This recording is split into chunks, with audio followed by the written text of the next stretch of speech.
चलिए, next question आपका revision हो रहा है वर्कबुक 2025 इलस्ट्रेशन 2, पेज नंबर 68 में दे रखा है। ठीक है, और the following estimate of the cost of debt and cost of equity, मतलब केडी और केई दे रखा है। Various level of the debt equity mix of the ABC limited, मतलब एबीसी लिमिटेड ने बहुत सारा डेट इक्विटी मिक्स किया हुआ है। जैसे कि पहला में क्या बता रहा है, जैसे अलग अलग है परसेंटेज, इसमें 0% डेट मतलब पूरा इक्विटी है। इसमें डेट मिक्स किया है 10%, इसका मतलब इक्विटी कितना रहा होगा 90%। इसमें 20% डेट मिक्स किया है तो 80%। इसमें अगर डेट 30% है तो इक्विटी कितना होगा 70। इसमें 40 है तो इक्विटी 60। 50-50 है, 60-40। केडी सबका अलग अलग दे रखा है, केडी दे रखा है, केई दे रखा है। सब केस में क्या केडी केई सबका अलग अलग दे रखा है। ठीक है, चलिए, जैसे जैसे डेट मिक्स बढ़ाया है वैसे वैसे आप देखेंगे डेट का रेट क्या हो गया, बढ़ता चला गया है। पॉइंट समझ में आ रहा है, और इक्विटी का रेट भी बढ़ता चला गया है, क्योंकि जैसे जैसे फॉर्म में डेट बढ़ता है रिस्क बढ़ता है, आपका कॉस्ट बढ़ता चला जाता है। ठीक है, बोलता है एज्यूमिंग द नो टैक्स, इसमें टैक्स एज्यूम करना है कि है ही नहीं, तो determine the optimum debt equity ratio for the company on the basis of the overall cost of capital. तो बहुत सिंपल है, आपको केडी और केई दे रखा है, आपको केओ का एक फॉर्मूला बताया था जिसमें हम लोग एवरेज कॉस्ट निकालते थे हम लोग, तो एवरेज कॉस्ट का फॉर्मूला लगाना है और आंसर निकाल देना है, कुछ है नहीं क्वेश्चंस में। तो ओवरऑल कॉस्ट ऑफ कैपिटल का फॉर्मूला क्या होता है, जो नॉन नो टैक्स होता है केओ। तो केडी को हम लोग क्या करते हैं, एवरेज निकाल लेते हैं डी अपन डी प्लस ई, और केई का हम लोग एवरेज निकाल लेते हैं ई अपन डी प्लस ई। इसका लॉजिक समझाया है आप लोगों को क्लास में। ठीक है, तो यहाँ पर डेट का परसेंटेज क्या होता है, डी अपन डी प्लस, टोटल में डेट का कितना परसेंटेज है, टोटल में ई का कितना परसेंटेज है, इक्विटी का परसेंटेज आ जाता है। शॉर्टकट समझाए थे आपको। चलिए, तो हम लोग क्या करें, चार्ट बना the weighted average capital of the firm में बी कैलकुलेटेड एज फॉलो। सबका अलग अलग दे दिए, एक कॉलम में केडी लिख लिए, एक कॉलम में केई लिख लिए। जैसे बताएं कि क्या परसेंटेज यहाँ पे दे रखा है, नहीं इसका परसेंटेज, इसका परसेंटेज, इसका 0% है, 10% है, यहाँ क्वेश्चन में भी समझाएं। इसमें अगर 10% है तो इसमें 90% है, इसमें 20% है तो 80% है, 30% है तो 70% है, 40% है तो 60% है, 50 है तो इसमें भी 50 है, 60 है तो 40%। इसको आप परसेंटेज में भी लिख सकते थे, चलेगा। अब कॉस्ट दे रखा है क्वेश्चन में डायरेक्टली 5, 5, 5, 5.5, 6, 6.5, 7, यहाँ पे क्वेश्चन में दे रखा है, कुछ नहीं करना है। के भी डायरेक्टली दे रखा है 12%, 12%, 12.5, 13, 14, 16, 20।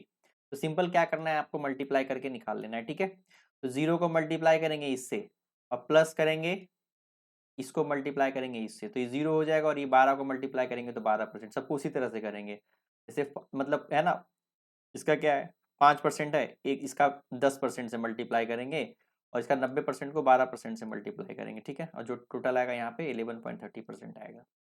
पॉइंट समझ में आ रहा है ये चीज? सब क्वेश्चन प्रैक्टिस कराए में भी रिवीजन करा रहे हैं अभी। तो सिंपल क्या है, 10% का वेट कितना है तो 5% है, और 90% का वेट कितना है 12% है।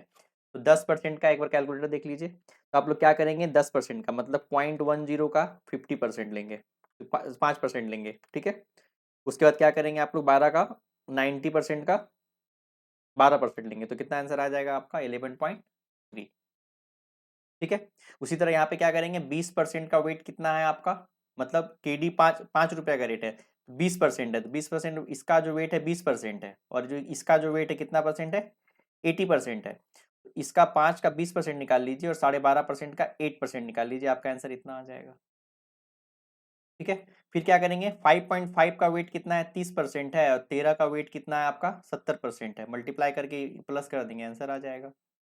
6 का वेट 40% है, और 14% का वेट 60% है, प्लस करेंगे आंसर आ जाएगा। ठीक है, चलिए यहाँ पे कैसे करेंगे फिर से समझ लीजिए। जैसे 6 है तो 6 का 40% कितना आ गया 2.4, ये कितना आ गया आपका 2.4। फिर बोलता है 14% का, 14% का वेट कितना है 60% है, तो ये आ गया आपको 8.4।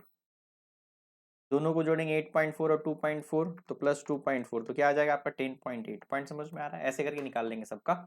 निकालने के बाद जब देखेंगे हम सबसे क्या यहाँ पर क्या फाइनल आंसर मेरा क्या आ गया, सबका आंसर निकाल लिए, सबका अलग अलग आ गया। तो मिनिमम क्यू जो है मेरा 10.7% है, 30% है, 7% इक्विटी। तो यहाँ पर देख रहे हैं सबसे कम किस में आया 12 है, 11.5, 11, 10.75, 10.8, 11.25, 12.20। तो 10.75 सबसे कम है, मतलब डेट हमको मिक्स करना चाहिए 30% और इक्विटी मिक्स करना चाहिए 70%। सबसे ज्यादा बेनिफिशियल मेरे लिए वही है। तो बता रहा है मिनिमम के वो 10.75%, 30%, 70% equity. Therefore the optimum debt equity mix क्या है, जिसमें weighted average cost of capital मेरा सबसे कम आएगा 30-70 का रेशियो। डेट मिक्स करो 30% और ये मिक्स करो 70%। बहुत सिंपल है ये चीज, और ये भी पढ़ा नहीं रहे हैं, सिंपल एक बार ओवर भी करा रहे हैं आपको कि रिवीजन कर लीजिए कि वर्कबुक में दिया है, कुछ नया नहीं है, जो क्लास में था वही सब चीज है। ठीक है, चलिए।